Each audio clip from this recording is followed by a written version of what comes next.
बच्चों, आज हम पढ़ेंगे कक्षा 8 हिंदी वसंत का दूसरा पाठ लाख की चूड़ियाँ। हम आपको बताएंगे इस पाठ का सारांश और साथ ही साथ पाठ से संबंधित प्रश्नों के उत्तर भी। तो चलिए शुरू करते हैं। सबसे पहले जान लेते हैं इस पाठ का सारांश। आप भी हमारे साथ साथ पढ़ें। लाख की चूड़ियाँ कामता नाथ की प्रसिद्ध कहानी है, जिसमें लेखक ने शहरीकरण और औद्योगिक विकास से गांव के कुटीर उद्योगों की पीड़ा का वर्णन किया है। लेखक बचपन में गर्मियों की छुट्टियों में अपने मामा के घर जाया करता था। उसे मामा के गांव में सबसे ज़्यादा बदलू मामा अच्छे लगते थे, लेकिन अन्य बच्चों की तरह वह भी उसे बदलू काका कहकर पुकारते थे। बदलू जाति के मनिहार थे। मनिहार का मतलब होता है चूड़ियाँ बेचने वाला। ध्यान रखें आप इस बात का। जिसका पुश्तैनी पेशा चूड़ियाँ बनाने का था। बदलू का मकान ऊंचे पर बना था। मकान के सामने एक पुराना नीम का पेड़ था। उसी के नीचे बैठकर बदलू अपना काम किया करता था। बगल में एक भट्टी दहकती रहती, जिसमें पिघलाकर लाख को सलाख के समान पतला कर चूड़ी का आकार दिया करता था। चूड़ी का आकार देकर बेलन नुमा मुंगेरियों पर रखकर गोल और चिकना बनाता और उन्हें रंग चढ़ाकर बेचा करता था। बदलू एक ऊंचे मचिए पर बैठकर अपना काम किया करता था। दोपहर में लेखक का समय बदलू के पास ही बीता करता। बदलू बहुत सुंदर चूड़ियाँ बनाया करता था। उसकी बनाई हुई चूड़ियों की बहुत खपत भी थी। गांव की सभी स्त्रियां उसकी बनाई हुई चूड़ियाँ पहनती और पास वाले गांव में भी उसकी अच्छी मांग थी। बदलू स्वभाव से तो सीधा था, लेकिन शादी ब्याह के अवसर पर जिद पकड़ लेता था। कपड़े, अनाज, पगड़ी और रुपया लेकर ही छोड़ता। बदलू कांच की चूड़ियाँ देखकर चिढ़ जाता और दो चार बातें सुना ही देता।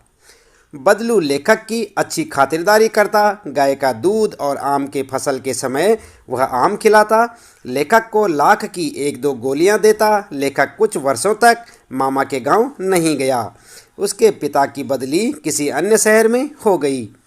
लेखक 8-10 वर्षों बाद मामा के गांव में गया। मामा के गांव में सभी औरतों की कलाइयों पर उसने कांच की चूड़ियों को देखा।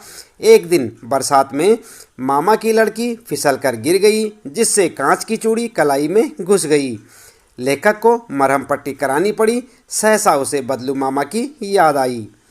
बदलू मामा के घर जाने पर वह लेखक को पहचान नहीं पाया। बदलू ने अपना काम बंद कर दिया था। गांव में कांच की चूड़ियों का प्रचार हो चुका था। बदलू को खांसी की शिकायत हो गई थी। मशीनीकरण के युग में कारीगरों के रोजगार छिन गए थे। बदलू लेखक की आवभगत करना नहीं भूला था। उसने उसे आम खिलाए, लेकिन महंगाई की मार के कारण उसे गाय बेचनी पड़ी थी। बदलू ने नए युग में भी हार नहीं मानी थी। लेखक कहता है कि उसका व्यक्तित्व कांच की चूड़ियों जैसा न था जो आसानी से टूट जाए। तो ये था बच्चों यहाँ पर लाख की चूड़ियाँ जो पाठ है आपका, उसका सारांश हमने आपको बताया। उम्मीद है कि आपको अच्छे से समझ आया होगा। आप इसे चाहें तो अपनी नोटबुक में नोट कर सकते हैं और इसे अच्छे से याद करें। इसके बाद आइए देख लेते हैं पाठ से संबंधित प्रश्नों के उत्तर, जिन्हें आप अच्छे से याद करें। अभ्यास प्रश्न उत्तर में सबसे पहला प्रश्न है बच्चों, बचपन में लेखक अपने मामा के गांव चाव से क्यों जाता था और बदलू को बदलू मामा न कहकर बदलू काका क्यों कहता था? तो आप उत्तर लिखेंगे। बचपन में लेखक अपने मामा के गांव चाव से इसलिए जाता था क्योंकि लेखक के मामा के गांव में लाख की चूड़ियां बनाने वाला कारीगर बदलू रहता था। लेखक को बदलू काका से अत्यधिक लगाव था क्योंकि वह लेखक को लाख की ढेर सारी रंग बिरंगी गोलियां देता था, जो उसे बहुत अच्छी लगती थी। वैसे तो लेखक के मामा के गांव का होने के कारण उसे बदलू को बदलू मामा कहने चाहिए था, पर लेखक उसे बदलू मामा न कहकर बदलू काका कहा करता था, क्योंकि गांव के सभी बच्चे उसे यही कहा करते थे। तो इस प्रकार से आप अपने इस पहले प्रश्न का उत्तर लिख सकते हैं। इसे याद भी करें। दूसरा प्रश्न है बच्चों जो काफ़ी इम्पोर्टेंट है, वस्तु विनिमय क्या है? विनिमय की प्रचलित पद्धति क्या है? तो आपको बताना होगा। आपने पाठ में पढ़ लिया होगा। उत्तर आप लिखेंगे, वस्तु विनिमय वह पद्धति है जिसमें एक वस्तु देकर दूसरी वस्तु ली जाती है। पुराने समय में वस्तु के लिए पैसे नहीं लिए जाते थे, बल्कि वस्तु के बदले वस्तु ली या दी जाती थी। किंतु अब मुद्रा के चलन के कारण वर्तमान परिवेश में वस्तु का लेन देन मुद्रा के रूप में होता है। अब विनिमय की प्रचलित पद्धति पैसा है। क्या है? पैसा। याद रखेंगे, वस्तु विनिमय का मतलब होता है एक वस्तु के बदले दूसरी वस्तु लेना या देना। लेकिन आजकल क्या होता है? आजकल किसी भी वस्तु के बदले आप पैसे देते हैं ना, तो आजकल की प्रचलित पद्धति क्या है? पैसा। तो इस प्रकार से आप दूसरे प्रश्न का उत्तर लिख सकते हैं। तीसरा प्रश्न है बच्चों, मशीनी युग ने कितने हाथ काट दिए हैं? इस पंक्ति में लेखक ने किस व्यथा की ओर संकेत किया है? तो आपने पाठ पढ़ा होगा।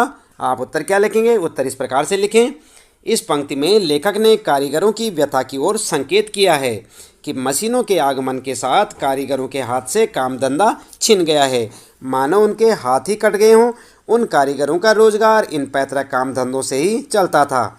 उसके अलावा उन्होंने कभी कुछ नहीं सीखा था। वे पीढ़ी दर पीढ़ी अपनी इस कला को बढ़ाते चले आ रहे हैं और साथ में रोजी रोटी भी चला रहे हैं।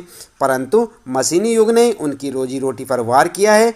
मशीनों ने लोगों को बेरोजगार बना दिया है और वे भूखों मरने की कगार पर आ गए हैं। मशीनों के प्रयोग से बदलू जैसे कुशल कारीगरों के हाथों से काम छिन गया है। वे या तो बेरोजगार हो गए हैं या फिर अन्य किसी व्यवसाय अपनाने को विवश हो गए हैं। तो आपने देखा यहाँ पर किस प्रकार से आप लिखेंगे, ये जो तीसरा प्रश्न है और इसका उत्तर।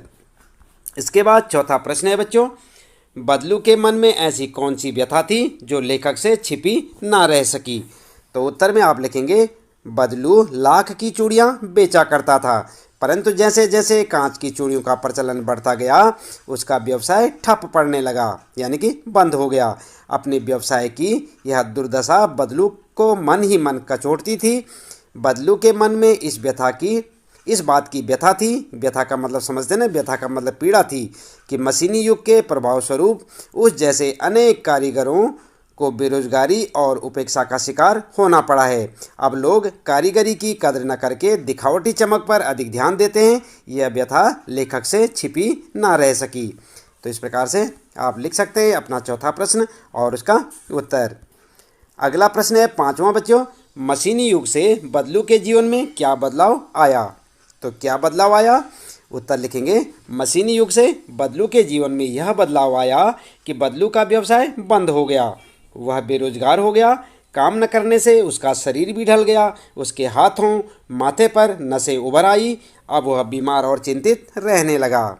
ठीक है, तो आप लिखें पांचवें प्रश्न का उत्तर। और उसके बाद छठा प्रश्न है, लाख की वस्तुओं का निर्माण भारत के किन किन राज्यों में होता है? लाख से चूड़ियों के अतिरिक्त क्या क्या चीज़ें बनती हैं, ज्ञात कीजिए। तो आपको मालूम है लाख से और क्या क्या बनता है और कहाँ कहाँ जो है लाख की वस्तुओं का निर्माण भारत में होता है। क्या जानते हैं आप उन राज्यों के नाम? चलिए कोई बात नहीं, हम आपको बता देते हैं। लाख की वस्तुओं का निर्माण भारत के राजस्थान, कर्नाटक और उत्तर प्रदेश आदि राज्यों में होता है।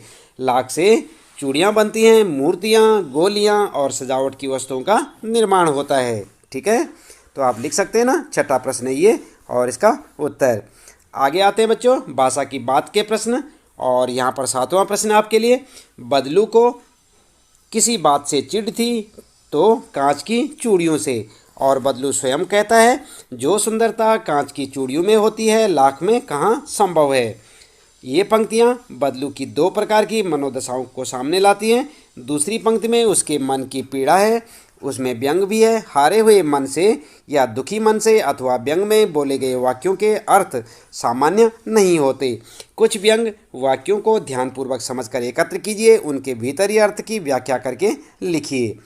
तो आप उत्तर में क्या लिखेंगे? उत्तर आप इस प्रकार से लिख सकते हैं, व्यंग वाक्य लिखें आप और हेडिंग डाल के लिखें, अब पहले जैसी औलाद कहाँ। और व्याख्या इस प्रकार से कर सकते हैं, आजकल किसी भी बुजुर्ग के मुख से आमतौर पर यह सुनने को मिलता है जिसमें उनके हृदय में छिपा दुख और व्यंग देखने को मिलता है। उनका मानना है कि आजकल की संतान बुजुर्गों का अधिक सम्मान नहीं करती या उनका अधिक ध्यान नहीं रखती। ठीक है, तो यहाँ पर आप जो है लिख सकते हैं इस प्रकार से उत्तर। और आठवां प्रश्न है बच्चों, बदलू कहानी की दृष्टि से पात्र है और भाषा की बात यानी व्याकरण की दृष्टि से देखें तो संज्ञा है। किसी भी व्यक्ति, स्थान, वस्तु, विचार अथवा भाव को संज्ञा कहते हैं। ये तो आप जानते हैं ना संज्ञा की परिभाषा। संज्ञा को तीन भेदों में बांटा गया है और उत्तर में जो है यहाँ पर जो है पहले देखिए प्रश्न में क्या है, व्यक्तिवाचक संज्ञा जैसे लला, रज्जो, आम, कांच, गाय इत्यादि।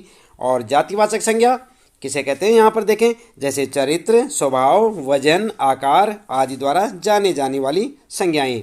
और गय में देखें भाववाचक संज्ञा जैसे सुंदरता, नाजुक, प्रसन्नता इत्यादि, जिसमें कोई व्यक्ति नहीं है और न आकार न वजन है परंतु उसका अनुभव होता है। तो पाठ से तीनों प्रकार की संज्ञाएं चुनकर लिखिए। उत्तर में आप लिखेंगे, उत्तर आप किस प्रकार से लिखेंगे, नंबर 1 लिखेंगे व्यक्तिवाचक संज्ञा बदलू, बेलन, मचिया। और ख लिखेंगे जातिवाचक संज्ञा में आदमी, मकान, शहर। और गय में लिखेंगे भाववाचक संज्ञा स्वभाव, रुचि या व्यथा। साथ में आप इस प्रकार से लिख सकते हैं। अगला है 9वां प्रश्न बच्चों, गांव की बोली में कई शब्दों के उच्चारण बदल जाते हैं।